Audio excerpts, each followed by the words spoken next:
A moody teenager. At the beginning of the play, Romeo is miserable, moody, and unsociable. Benvolio speaks of seeing Romeo at dawn, alone and dejected. We hear from his father that he is spending much of his time locked away in his bedroom, keeping the curtains closed to block out the daylight. Shuts up his windows, fares daylight out, and makes himself an artificial night. Act 1, Scene 1. It is difficult to sympathize with Romeo at the start of the play. He just can't seem to get over himself. He wants everyone to know that he is miserable, moaning and whining at every opportunity. When the servant sent to invite the guests to Capulet's feast asks him if he can read, Romeo replies, "Ah, mine own fortune in my misery." On the way to Capulet's party, he makes it clear to his friends that he won't be enjoying himself there. "I cannot bound a pitch above dull woe. Under love's heaven burden do I sink." In Act 1, Scene 4. Romeo, melodramatic lover. Romeo makes high drama out of the crush on Rosalind. He describes himself as being shut up in prison, kept without my food, whipped and tormented in Act 1, Scene 2. He speaks of love in grand poetic terms. Love is a smoke made with the fume of sighs, being purged, a fire sparkling in lovers' eyes. Act 1, Scene 1. Romeo idolizes Rosalind. She is too fair, too wise, wisely too fair. On Act 1, Scene 1. When Benvolio suggests that Romeo might find himself someone to replace Rosalind, Romeo tells him that no one could possibly compare to her. "O fairer than my love, the all-seeing sun, ne'er saw her match since first the world begun." In Act 1, Scene 2. Very flowery language. Right, he's fickle as well. When Romeo sees Juliet, however, all thoughts of Rosalind vanishes. Having watched him suffer and sigh and hear him swear that he would never love another as he loves Rosalind, the sudden change in Romeo's affections is remarkable. "Did my heart love till now?" he wonders as he watches Juliet dance in Act 1, Scene 5. The friar is amazed at what he considers the fickleness of Romeo's heart. "Holy Saint Francis, what a change is here! Is Rosalind, that thou didst love so dear, so soon forsaken?" Act 2, Scene 3. And it is hard to know initially whether Romeo's feelings for Juliet are more meaningful than those he had for Rosalind's. Seeing Juliet for the first time, Romeo uses extraordinary language to describe her. "Oh, she doth teach the torches to burn bright," in Act 1, Scene 5. He compares her to a rich jewel in Ethiopia's ear, and a snowy dove trooping with crows in Act 1, Scene 5. Having once described Rosalind as the most beautiful woman in the world, Romeo says that he ne'er saw true beauty till this night. True love for Juliet. However, whereas Romeo's love for Rosalind was a talk and no action, when it comes to Juliet, Romeo is compelled to act. Before the party breaks up, he has taken her by the hand and kisses her twice.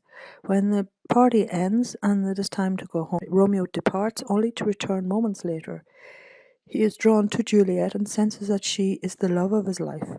"Can I go forward when my heart is here? Turn back, dull earth, and find thy centre out."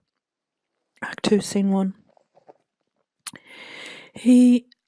The need to be with Juliet is overwhelming. He tells her that he would journey and distance to be with her.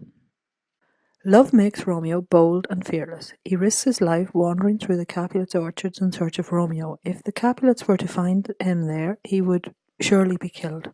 When Juliet suggests this, he dismisses his concern and makes light of the danger. "Alack, there lies more peril in thine eye than 20 of their swords." Act 2, Scene 2. Hasty.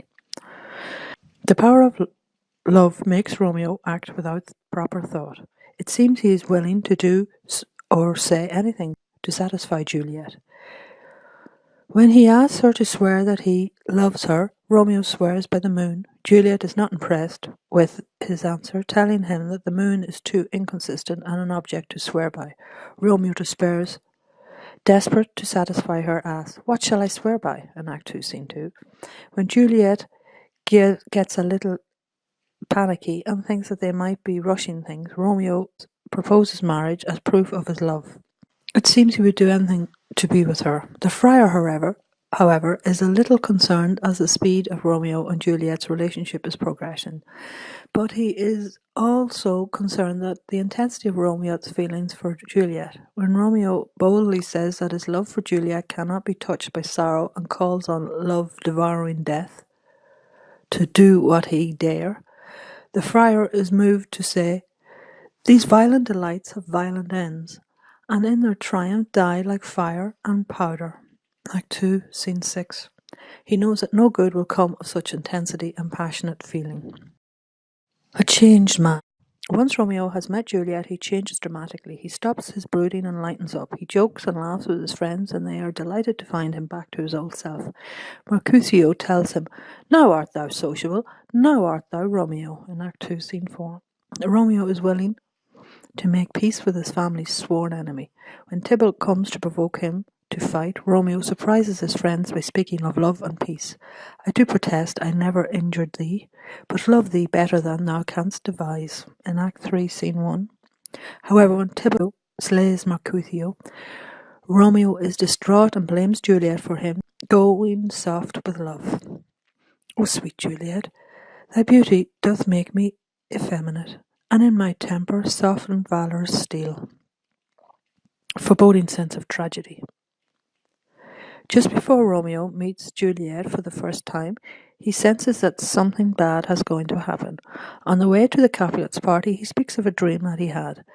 Though he does not reveal what the dream is about, it has left him feeling troubled and unsure about the wisdom of attending the Capulets' feast. He asks his friends if they mean well in going to the party, and says that he fears something bad will come of the night's events. "I fear too early, for my mind misgives, some consequences yet hanging in the stars, shall bitterly begin his fearful date with the night's reveals." Act 1, Scene 4. When he hears that Juliet is a Capulet, he knows that things can only get more complicated. So I fear the more is my unrest. Act 1, Scene 5. However, his intense feelings for Juliet allows him to overcome any doubts and fears he may have. Immature. At the start of the play, Romeo behaves somewhat immaturely, weeping and moaning over his love for Rosalind, and though he changes his tune when he meets Juliet, laughing and joking with his friends, looking to make peace with his enemies, Romeo remains a young teenager, unable to cope when things get complicated. When Romeo hears that he has been banished from Verona, he runs to Friar Lawrence's cell, throws himself on the ground and rolls around, moaning and weeping, incapable of thinking rationally about his problems. Romeo simply gives up and even threatens to kill himself. The nurse chastises him for behaving like a child, and the friar reprimands him for forgetting that he is now married with sworn commitments to Juliet. Brave and resolute. Though we might be critical of Romeo for his childish behaviour in the friar's cell, by the time the play finishes, it is difficult not to admire the courage and dignity and resoluteness he displays upon hearing that Juliet is dead. For once, he does not go running to the friar, but looks to act himself, and once he decides to kill himself, he acts quickly, in the way that is focused and determined. He knows that he cannot go on living in a world without Juliet, and wishes to die beside her body. He does not allow anything to come between him and his objectives. It is possible to say that Romeo reaches a level of maturity in the final scene. His attitude to Paris, when he finally recognizes who he has killed, is noble and magnanimous. He grants Paris's last wish, that he be buried with Juliet, saying, "I'll bury thee in a triumphant grave," Act 5, Scene 3.